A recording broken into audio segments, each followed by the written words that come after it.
This is breaking news from CBS 13. And as we come on the air right now at 4:30, part of I-80 shut down in Solano County. Watch that video there. You see why a tree toppling over onto the freeway. A CBS 13 viewer just sent us this video. Some peak gusts for that area specifically, hitting 45 to 50 miles per hour right now. This is right near the I-80 505 interchange.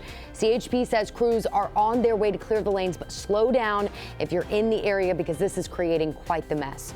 Another atmospheric river, you just saw the effects of it hitting Northern California. We got a live look for you at a very active satellite and radar showing the late winter storm slamming the region. And very windy conditions right now. A live picture, the flag downtown in Sacramento whipping around, showing you just how strong those winds are. We're seeing some gusts of up to 60 miles per hour in some places. The system, though, is going to gain intensity as we head into the evening. The valley and the foothills seeing that widespread rain and high winds and heavy snow in the Sierra there on the right.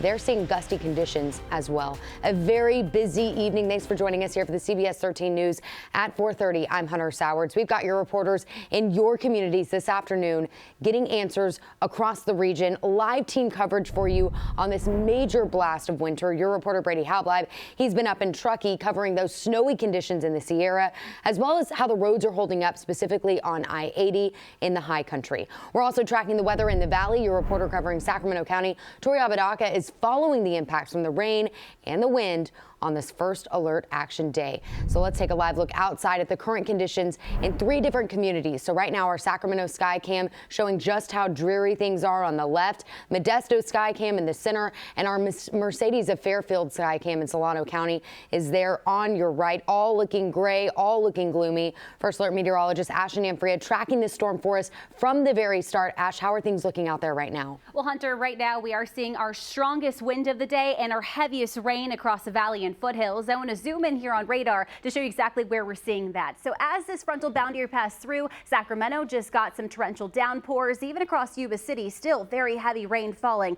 at this hour. Now moving off towards the east of the valley, starting to make its approach towards the foothills as they are expecting some heavy rain here very soon. A bit further south, Stockton still dealing with some heavy rain as well. Modesto about to get it once it passes through Tracy. Rain already starting to fall, but right now very light. And as you climb up closer to the Sierra, changing over to snow once it hits about 4,500 feet in elevation. Snow will continue to pick up through the rest of tonight. We are expecting snow rates up to about 2 to 4 inches an hour, and that is going to make things very tough for travelers trying to get over our mountain passes. But let's talk about the wind, because as we saw, the wind is definitely kicking in across the valley and foothills, and a lot of you are feeling it. I've heard everything from trees down to even toppled over trash cans. So right now, as we take a look at wind gusts gusting around 41 miles per hour in Stockton, Marysville, as you get closer to the Sierra and foothills, upwards about 50 to 60 miles per hour is expected through the rest of tonight. We have seen a few strong wind gusts as well, even around the Sacramento area, gusting to about 51 miles per hour at Sacramento International Airport. A busy first alert action day on our hands as we wrap up tonight, heading into early tomorrow. We are still holding on to the rain and snow. Just how much are we expecting through the next 24 hours? I've got the details on that coming up here in just a few minutes. Hunter? All right, a very busy Wednesday. Ashley, we'll check back in with you soon. Thanks so much. We want to head up the hill. Your reporter Brady Halbleib is live in Truckee, getting a check of those current conditions. We can see the flurries there. And Brady, how people are dealing with this storm. How are things looking?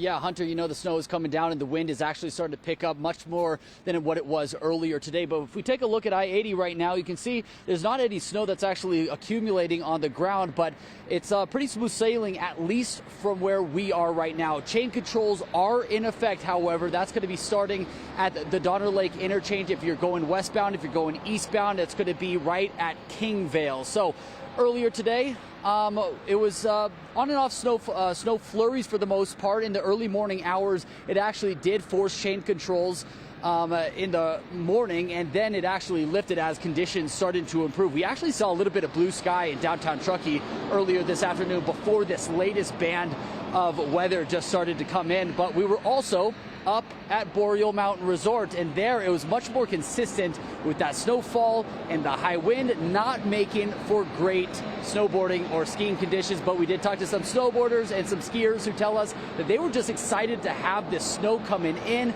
and to add another layer of snow up in the Sierra. Take a look. It was weird at first. I literally gave up on seeing because it was hard. It was so hard to see. You know, everyone kind of tries to stay inside and plan ahead and not travel if you don't have to, but I'm excited. Yeah. We need snow. Now it just feels like this storm is actually just now getting to Truckee. And how is the city preparing for this? Well, I'll have a lot more on that coming up tonight at 5 o'clock. Hunter. All right, Brady, we know they're excited about this late storm. Only good for businesses there, not great for travel. We'll check back in with you soon. The driving conditions are getting more dangerous there in the Sierra. In Nevada County, a Tesla crashing on I-80 near Soda Springs. This crash happened just before 4 o'clock. The driver only reported minor pain. CHP Truckee, though, says it's a wake-up call as those roads get slick and the storm moves in. You can't get too comfortable. Got a live look at more snowy conditions, this time in El Dorado County. This is our Sierra at Tahoe Skycam. Yeah, you can see the trees blowing as that wind is picking up that Brady talked about. So certainly another part of the region that we're watching very closely right now as that snow starts to pick up. Here's a live look at the road conditions on Highway 50. This is our Caltrans camera at Echo Summit. You can see some cars there taking it hopefully pretty slow around the bend, because as this temperature starts to drop and that snow continues to fall, it's going to make those roads pretty slick.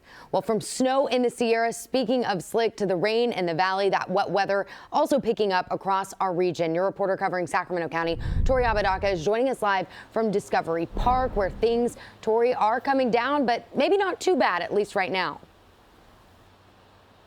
That's right, Hunter. You know, it's wet, it's windy, it's cold, a bit of weather whiplash compared to the spring-like weather we've been seeing these past few days. But I want you to go ahead and look down. You can see puddles like this starting to form. We were on I-5 North just a few minutes ago, and that's what drivers were up against. We were starting to see this type of ponding on the road. So, of course, that caution to just take things slow. But go ahead and take a look at what it looked like at the start of our day. We were seeing those wind gusts, really feeling them as we were in Fair Oaks, around 30 miles per hour at 2 p.m. It was so intense that it actually had our camera that was mounted on a tripod shaking.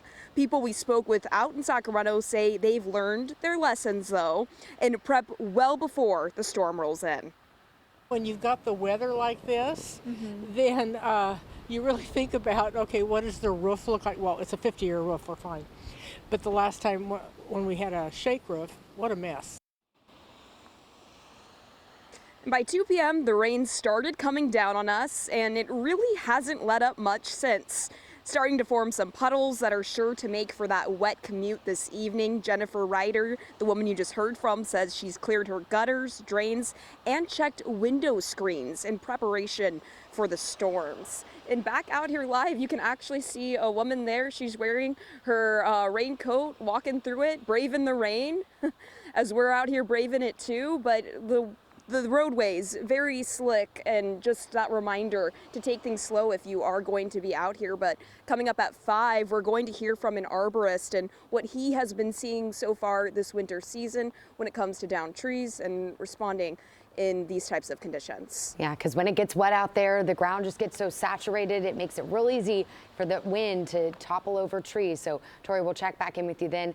Your reporter covering Sacramento County there, Tori Apodaca. Thanks so much.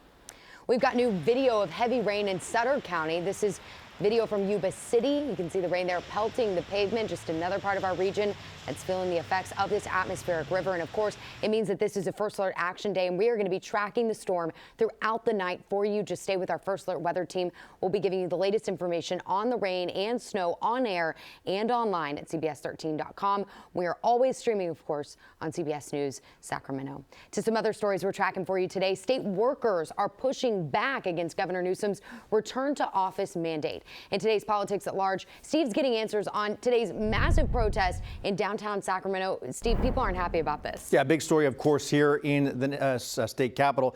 It's just been over a week since the governor issued that executive order requiring all state workers to be in person at least 4 days a week starting July 1st. Hundreds of those state workers protested outside the California State Human Resources Office today, even in the rain. These state workers calling out Governor Gavin Newsom for his return to office order, saying going back to the office 4 days a week will cost them money. This is not the first. This is not going to be the last. We are going to continue to get loud in the streets. I have to figure out what works best for my family, and if, the governor wants to put families first, then he may see fewer state workers, doing the job, because we do have to put our families first, and this definitely risks that. So. Big crowd, even though it was raining out there. In his order, the governor has said that in-person work does provide better collaboration and accountability. State workers are looking for more compensation if they do return to office. We'll have more on that, Hunter, tonight at 6 o'clock. There's so many things that come along with this. We've talked parking. We've talked just the effects Gas, of it. Of course. Gas, commute times for other people that have been coming to work. A lot of things here to track. And yeah, all of it converging in downtown Sacramento. That's right. All right. We'll check back in with you soon. Thanks so much, Steve.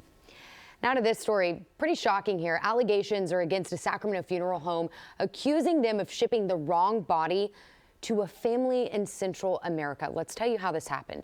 The family has now filed a lawsuit against La Paz Funeral Home and its owners. They say their loved one, Francisco Quintanilla, died in November. They decided to have his remains taken to his hometown in El Salvador for a funeral. The day they opened the casket, though, they saw a stranger instead. That's when the lawsuit claims after they sent that body back, the family received the correct remains weeks later, and the body was badly decomposed.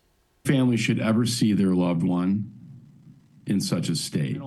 Their final memory of Francisco was this horrifying image that they will never be able to erase. The lawsuit accuses the funeral home of negligence and breach of contract. Now, we have reached out to the funeral home, but we have not yet heard back. We'll track that story for you. New here at 4:30, video of a chase in Sacramento County with two young kids in the car. You can see the crash there at the end. Deputies say they tried to stop a driver on northbound 99 near 47th Avenue because they didn't have any license plates. That driver clearly took off. Less than 2 minutes into the chase, the suspect crashed into another car near Martin Luther King Jr. Boulevard and 23rd Avenue. Xavier Torres was taken into custody. You saw the bag there. Deputies also found Torres's 2-year-old, 6-month-old children inside the car, as well as drugs. Thankfully, the kids were not hurt. They found that loaded handgun as well as cocaine in the car. The person in the vehicle that was hit by the suspect only had minor injuries, so good news there. Well, coming up, the A's gearing up for their first season at Sutter Health Park in West Sacramento. Today, the story of pitcher Jeffrey Springs coming back from a pretty serious injury. And from Yolo County to the A's, spring training in Mesa, Arizona, CBS 13 Sports Director Jake Gayden, you see him there. He's with the team. He's going to have that one-on-one with Jeffrey Springs. Could play a big role for them in this upcoming season. We're all so excited about it. Another way to enjoy the snow next winter, listen to this. Tubing into Tahoe. We're getting answers on the wild slide coming to the Sierra. Looks pretty fun. And all new at 5, your reporter covering Stanislaus County, Nina Burns, is getting answers on a partnership giving Stockton students more options to further their education. And we are continuing to track at this moment that major winter storm slamming Northern California as we speak. We've got a live look for you at that satellite and radar, just a taste of what we're going to be seeing and hearing from our meteorologists tracking this storm for us, showing that blast of winter weather. Let's take one last live look outside from our Calster Skycam in Sacramento. The rain picking up. You can see it on our Skycam as we look over the Tower Bridge. Meteorologist Ashton Anfria again is going to be back with what we can expect the rest of the night, how you can plan into the morning. We're back here in just 90 seconds.